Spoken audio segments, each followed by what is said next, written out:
नमस्कार दोस्तों, मैं सत्यम मिश्रा अपने यूट्यूब चैनल टेक्निकल लर्नर्स में आप सभी का स्वागत करता हूं। दोस्तों आज मैं आप सभी के लिए बाल विकास के कुछ महत्वपूर्ण प्रश्न लेके आया हूं जो कि आपके सेकंड फेज एग्जाम के लिए अति महत्वपूर्ण साबित हो सकते हैं। दोस्तों चलिए स्टार्ट करते हैं आज की क्लास का पहला क्वेश्चन। ये दोस्तों पहला क्वेश्चन आपके सामने आ चुका है। पहला क्वेश्चन पढ़ते हैं, क्या कह रहा है कि जीन पियाजे के संज्ञात्मक विकास के। दोस्तों आपको बता दें कि जीन पियाजे हो गए, कोहलर वर्ग हो गए और वाइगोस्की हो गए। दोस्तों इनसे सीटेट एग्जाम में दोस्तों अभी 2 पेपर हुआ है, 28 और 29 दिसंबर को। दोस्तों इनसे रिलेटेड काफ़ी क्वेश्चंस आपके एग्जाम में देखने के लिए मिले हैं। ठीक है, तो कुछ संभावित प्रश्न लेके मैं भी आया हूँ दोस्तों। हो सकता है प्रश्न आपके एग्जाम की दृष्टि से महत्वपूर्ण साबित हो। ठीक है, चलिए जीन पियाजे के संज्ञात्मक विकास के सिद्धांत के बारे में निम्नलिखित कथनों में से सही कथन कौन सा है। तो बच्चे के सांस्कृतिक आधार के अनुसार इन चरणों का क्रम बदल जा सकता है। पियाजे का तर्क है कि संज्ञानात्मक विकास चरणों में आगे बढ़ने की अपेक्षा निरंतर होता है। पियाजे ने संज्ञानात्मक विकास के 5 स्पष्ट चरण प्रस्तावित किए हैं। किसी भी चरण को छोड़ा नहीं जा सकता क्योंकि ये चरण स्थिर होते हैं। दोस्तों आपको बता दें कि कह रहा है कि कौन सा कथन सही है, जबकि आपको बता दें कि पियाजे ने संज्ञानात्मक विकास के सिर्फ 4 चरण दिए गए हैं, 5 चरण नहीं है, 4 चरण। दोस्तों आपके इस 4 चरण दिए गए हैं। पहला कौन सा है, संवेदीगामक अवस्था, दूसरा है पूर्व संक्रियात्मक अवस्था, तीसरा है मूर्त संक्रियात्मक अवस्था, चौथी क्या है, औपचारिक संक्रियात्मक अवस्था। ठीक है, तो ये तो आपका गलत हो ही गया, तीसरा ऑप्शन दोस्तों गलत हो गया। ठीक है, बच्चे के सांस्कृतिक आधार के अनुसार इन चरणों का क्रम बदला जा सकता है। दोस्तों जो उसके चरण होते हैं, सभी चरण दोस्तों बच्चे के एज के हिसाब से डिवाइड है। ठीक है, जैसे बच्चा 0 से लेके 2 वर्ष का है तो क्या होगा, संवेदीगामक अवस्था में होगा। ठीक है, उससे थोड़ा ऊपर होगा तो पूर्व संक्रियात्मक अवस्था, और 7 से लेके 11 वर्ष तक जब आएगा बच्चा तो उस समय मूर्त संक्रियात्मक अवस्था होगी। उससे जब बड़ा हो जाएगा तो वहाँ पे अमूर्त संक्रियात्मक अवस्था होगी। तो कह सकते हैं कि किसी भी चरण को छोड़ा या उल्टा नहीं किया सकता क्योंकि सभी चरण क्या हैं दोस्तों, स्थिर हैं। ठीक है, तो राइट जवाब क्या होगा, ऑप्शन नंबर 4 इसका राइट आंसर हो जाएगा। चलिए आगे चलते हैं क्वेश्चन नंबर नेक्स्ट पे। क्वेश्चन नंबर नेक्स्ट दोस्तों क्या कह रहा है कि कोहलर वर्ग के सिद्धांत के पूर्व परंपरागत स्तर के अनुसार कोई नैतिक निर्णय लेते समय एक व्यक्ति निम्नलिखित में से किस तरह प्रवृत्त होता है। ठीक, अंतर्निहित संभावित दंड, व्यक्तिगत आवश्यकताएं तथा इच्छाएं, व्यक्तिगत मूल्य, पारिवारिक अपेक्षाएं। तो आपको बता दें कि कोहलर वर्ग के सिद्धांत के अनुसार पूर्व परंपरागत स्तर के अनुसार कोई नैतिक निर्णय लेते समय एक व्यक्ति जो होता है अंतर्निहित संभावित दंड की तरह क्या करता है, तरफ प्रवृत्त होता है। तो राइट जवाब क्या है, ऑप्शन नंबर फर्स्ट इसका राइट आंसर होगा। चलिए आगे चलते हैं क्वेश्चन नंबर नेक्स्ट पे। क्वेश्चन नंबर नेक्स्ट दोस्तों देखिएगा, कह रहा है कि वाइगोस्की की संतुष्टि के अनुसार बच्चों के व्यक्तिगत वाक की संकल्पना है प्रदर्शित करती है कि बच्चे अपने आप से प्यार करते हैं, स्पष्ट करती है कि बच्चे अपने ही कार्यों के निर्देशन के लिए भाषा का उपयोग करते हैं। दोस्तों यही इसका राइट जवाब होगा। वाइगोस्की के संतुष्टियों के अनुसार बच्चे की व्यक्तिगत वाक मतलब होता है खुद से बात। जब कोई बच्चा होता है, छोटा बच्चा दोस्तों खुद से बात करता है तो क्या कहलाता है कि अपने कार्य को दिशा देने के लिए वो खुद से व्यक्तिगत वाक करता है। तो राइट जवाब क्या है, ऑप्शन नंबर सेकंड इसका राइट आंसर है। चलिए आगे चलते हैं क्वेश्चन नंबर नेक्स्ट पे। सभी क्वेश्चन दोस्तों आपके सेकंड फेज एग्जाम के लिए महत्वपूर्ण है। ठीक है, चलिए निम्नलिखित में से कौन सा आधारभूत सहायता का एक उदाहरण है जिसका आशय है कि समस्या समाधान को तब तक सिखाना जब तक शिक्षार्थी स्वयं न कर सके, उसे आधा समाधान किया उदाहरण उपलब्ध कराना, उसे कहना कि जब तक वह समस्या का समाधान नहीं कर लेती तब तक वह घर नहीं जा सकती, समस्या का समाधान जल्दी देने के लिए पुरस्कार देना, उसे यह बताना कि वह बार बार प्रयास द्वारा कर सकती है। दोस्तों आपको बता दें कि इस क्वेश्चन का जो राइट जवाब होगा कि उसे आधा समाधान किया हुआ उदाहरण उपलब्ध कराना। दोस्तों इसमें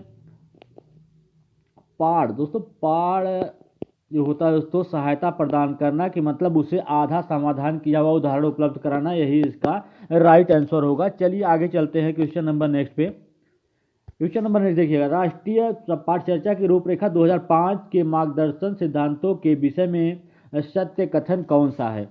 पाठ्य चर्चा पाठ्य पुस्तक केंद्रित होना चाहिए। अधिगम प्रक्रिया के अंतर्गत ना समझ आने वाली अवधारणाओं को रखना चाहिए। स्कूल में प्राप्त ज्ञान को बाहरी जीवन से जोड़ा जाना चाहिए। ऐसी अधिभावी पहचान की अवहेलना करनी चाहिए जो राष्ट्रीय चिंताओं पर आधारित हो। दोस्तों आपको बता दें कि राष्ट्रीय पाठ्य चर्चा रूपरेखा जो है वो कहती है कि स्कूल में प्राप्त ज्ञान को बाहरी जीवन से जोड़ना चाहिए। तो राइट जवाब क्या होगा? ऑप्शन नंबर 3 इसका राइट आंसर हो जाएगा। चलिए आगे चलते हैं क्वेश्चन नंबर नेक्स्ट पे। राष्ट्रीय पाठ्य चर्चा रूपरेखा 2005 के अनुसार सत्य नहीं है। सभी बच्चों में सीखने की क्षमता होती है। सभी बच्चे स्वभाव से सीखने हेतु प्रेरित रहते हैं। बच्चे व्यक्तिगत स्तर पर एक ही तरह से सीखते हैं। दोस्तों ये इसका गलत जवाब होगा, यही सत्य नहीं है। जबकि स्कूल के भीतर बाहर दोनों जगह सीखने की प्रक्रिया चलती रहती है। ठीक है, चलिए आगे चलते हैं क्वेश्चन नंबर नेक्स्ट पे। राष्ट्रीय पाठ्य चर्चा रूपरेखा 2005 के अनुसार गणित शिक्षक का लक्ष्य होना चाहिए तार्किक ढंग से सोचना, अमूर्त नंबरों का निर्माण करना, संचालित करने की योग्यता का विकास करना, उपरोक्त सभी। तो दोस्तों इसका राइट जवाब क्या होगा? उपरोक्त सभी होगा। चलिए आगे चलते हैं क्वेश्चन नंबर नेक्स्ट पे। प्रगतिशील शिक्षा निम्नलिखित में से किस कथन से संबंधित है? शिक्षक सूचना और प्राधिकार से प्रवर्तक होते हैं। ज्ञान प्रत्यक्ष अनुभव और सहयोग से उत्पन्न होता है। दोस्तों यही इसका राइट जवाब होगा कि जो ज्ञान होता है वो प्रत्यक्ष अनुभव और सहयोग के द्वारा ही उत्पन्न होता है। प्रगतिशील शिक्षा से संबंधित कथन है। ठीक है, चलिए आगे क्वेश्चन नंबर नेक्स्ट पे। किसी बच्चे का दिया गया विशिष्ट उत्तर कोहलर वर्ग के नैतिक तर्क के सोपानों की विषय वस्तु के किस सोपान के अंतर्गत आएगा? यदि आप ईमानदार हैं तो आपके माता पिता आप पर गर्व करेंगे, इसलिए आपको ईमानदार रहना चाहिए। तो दंड आज्ञाकारिता अनुकूलन, सामाजिक संकुचन अनुकूलन, अच्छी लड़की अच्छा लड़का अनुकूलन। तो दोस्तों यही इसका राइट जवाब होगा, अच्छा लड़की अच्छा लड़का। चलिए आगे। कोहलर वर्ग के सिद्धांत के अनुसार कौन सी अवस्था में एक व्यक्ति का निर्णय दूसरे के अनुमोदन, पारिवारिक आकांक्षाओं, पारिवारिक मूल्यों एवं समाज के नियमों पर आधारित होता है? पूर्व पारंपरिक स्तर, पारंपरिक स्तर या पश्च पारंपरिक स्तर या पूर्व पश्च पारंपरिक स्तर? दोस्तों आपको बता दें कि क्या होता है कि पारंपरिक स्तर होता है। चलिए आगे चलते हैं क्वेश्चन नंबर नेक्स्ट पे। निम्नलिखित में से किस स्तर पर निर्णय केवल व्यक्ति की अपनी आवश्यकताओं और धारणाओं पर आधारित होती है? पूर्व पारंपरिक स्तर पे। दोस्तों किस पे होता है? पूर्व पारंपरिक स्तर पे। चलिए आगे चलते हैं क्वेश्चन नंबर नेक्स्ट पे। रोहित ने अजय की डेस्क से ली हुई पेंसिल वापस रख दी क्योंकि उसे पकड़े जाने पर सजा मिलने का डर था। यह कोहलर वर्ग के किस स्तर को बताता है? पूर्व परंपरागत स्तर या परंपरागत स्तर या उत्तर परंपरागत स्तर या पूर्व संक्रियात्मक स्तर? तो दोस्तों आपको बता दें इसका राइट जवाब क्या होगा? पूर्व परंपरागत स्तर। चलिए आगे चलते हैं क्वेश्चन नंबर नेक्स्ट पे। 9 वर्ष के बालक की नैतिक तर्कणा आधारित होती है। किसी कार्य के भौतिक परिणाम उसकी अच्छाई या बुराई को निर्धारित करते हैं। कोई कार्य सही होना इस बात पर निर्भर करता है कि उसे व्यक्ति को अपनी आवश्यकताएं पूर्ति होती हैं। नियमों का पालन करने के बदले में कुछ लाभ मिलना चाहिए। सही कार्य वह है जो उस व्यक्ति के द्वारा किया जाए जो अन्य व्यक्तियों को अपने व्यवहार से प्रभावित करता है। तो 9 वर्ष के बालक की नैतिक तर्कणा किस पे आधारित होती है दोस्तों? कि किसी कार्य के भौतिक परिणाम उसकी अच्छाई और बुराई को निर्धारित करते हैं। तो राइट जवाब क्या है? ऑप्शन नंबर ए ही इसका राइट आंसर है। चलिए आगे। लॉरेंस कोहलर वर्ग के सिद्धांत के अनुसार किसी कार्य को इसलिए करना चाहिए कि दूसरे इसे स्वीकृति देते हैं। नैतिक विकास के चरणों को दर्शाता है। क्या होता है? प्रथागत होता है। ठीक है, चलिए आगे क्वेश्चन नंबर नेक्स्ट पे। करा कि कोहलर वर्ग के नैतिक विकास के सिद्धांत के अनुसार निम्नलिखित अवस्थाओं में लोगों की आशा तथा इच्छाएं पूरी करने के संदर्भ में सही या गलत का निर्णय लेता है? अवस्था 1, अवस्था 3, अवस्था 2 या अवस्था 4? तो आपको बता दें इसका राइट जवाब क्या होगा? ऑप्शन नंबर बी होगा। क्या? अवस्था 3। दोस्तों इसी पैटर्न पे, जो पैटर्न इसमें दिए दे रखा है दोस्तों, इसी पैटर्न के क्वेश्चन इस बार सीटेट एग्जाम में पूछे जा रहे हैं। ठीक है, चलिए दोस्तों आगे चलते हैं क्वेश्चन नंबर नेक्स्ट पे। क्वेश्चन नंबर नेक्स्ट है, क्या करा देखिएगा। एक छोटी बालिका प्रतीकात्मक खेल खेल कर पाती है, पर अभी दूसरे व्यक्ति का दृष्टिकोण नहीं समझ पाती और वह अपने पकड़ से बाहर की घटनाओं की वजह से आसानी से परेशान हो जाती है। जीन पियाजे द्वारा सुझाए चरणों में से कौन सा चरण इस बालिका के वर्तमान स्तर को अंकित करता है।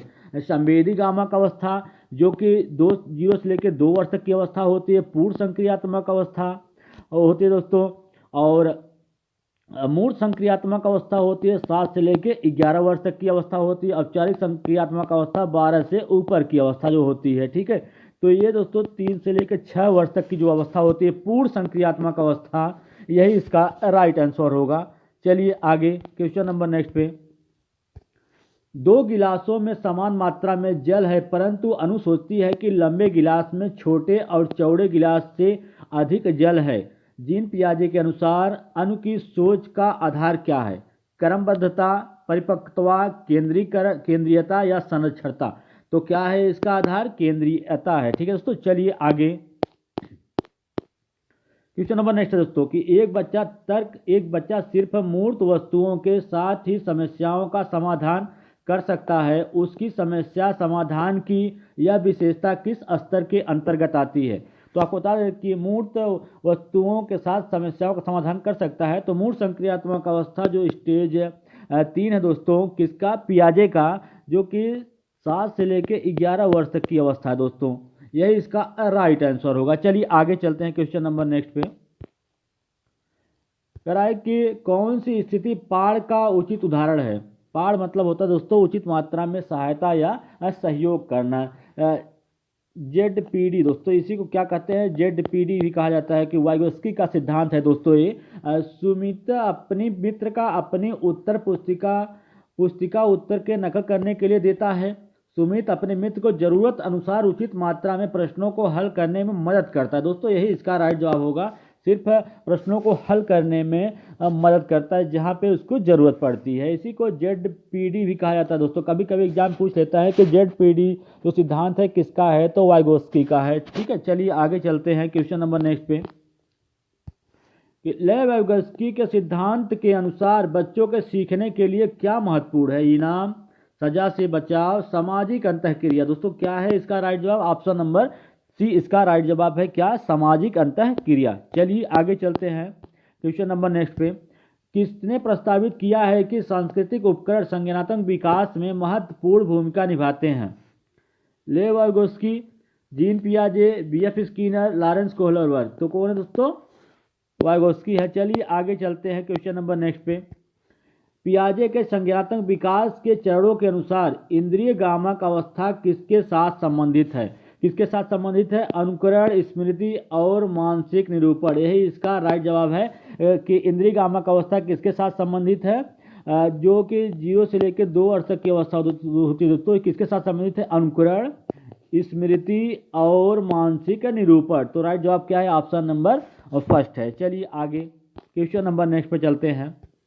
पियाजे के अधिगम के संज्ञानात्मक सिद्धांत के अनुसार वह प्रक्रिया जिसके द्वारा संज्ञानात्मक संरचना को संशोधित किया जाता है कहलाती है।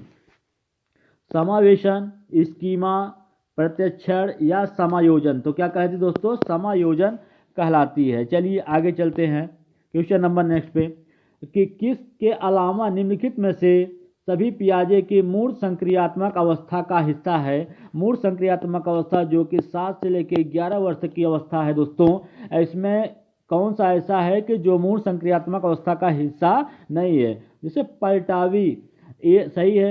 आज्ञात्मकता, तर्कड़ा, दैशिक चिंतन। दोस्तों तीनों सही हैं, जबकि संसाधन अभाव, यही इसका राइट जवाब होगा, ये उनसे संबंधित नहीं है। चलिए आगे चलते हैं क्वेश्चन नंबर नेक्स्ट पे। 5 वर्षीय नसीमा को यह लगता है कि चिकनी मिट्टी के गोले को यदि दबाकर एक सांप के रूप में परिवर्तित करें तो चिकनी मिट्टी बढ़ जाती है। जीन पियाजे के अनुसार उसकी इस सोच के पीछे कौन सा तर्क है? जीववाद है, केंद्रीयता है, या परिकल्पित निगमनात्मकता है, या संक्रामक परिणाम निकलना है दोस्तों? तो आपको बता दें कि इसका राइट जवाब क्या होगा? केंद्रीकरण होगा। चलिए आगे चलते हैं क्वेश्चन नंबर नेक्स्ट पे। किस तरह के प्रश्न पूछकर बच्चों में समालोचनात्मक सोच को बढ़ावा दिया जा सकता है? वन अधिकार अधिनियम किस वर्ष पारित किया गया था? त्रिभुज के तीनों कोणों का योग कितना होता है? पृथ्वी के वायुमंडल की विभिन्न परतों के नाम लिखिए। बीजों के अंकुरण के लिए हवा की आवश्यकता होती है।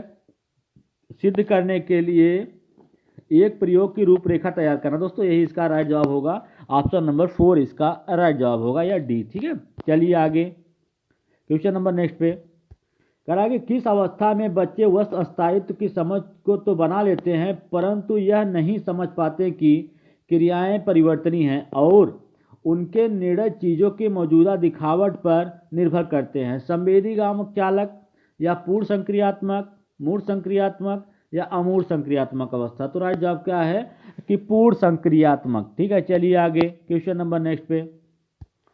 निम्नलिखित में से किसे विकलांग छात्रों की शिक्षा के संदर्भ में राष्ट्रीय शिक्षा नीति 2020 द्वारा बढ़ावा नहीं दिया जाता है? उपयुक्त बुनियादी संरचना, एक छात्र के लिए एक शिक्षक और प्रशिक्षक, अनिवार्य विशेष शिक्षा, उपयुक्त तकनीकी हस्तक्षेप। दोस्तों राइट जवाब क्या है? ऑप्शन नंबर सी इसका राइट आंसर होगा। चलिए आगे चलते हैं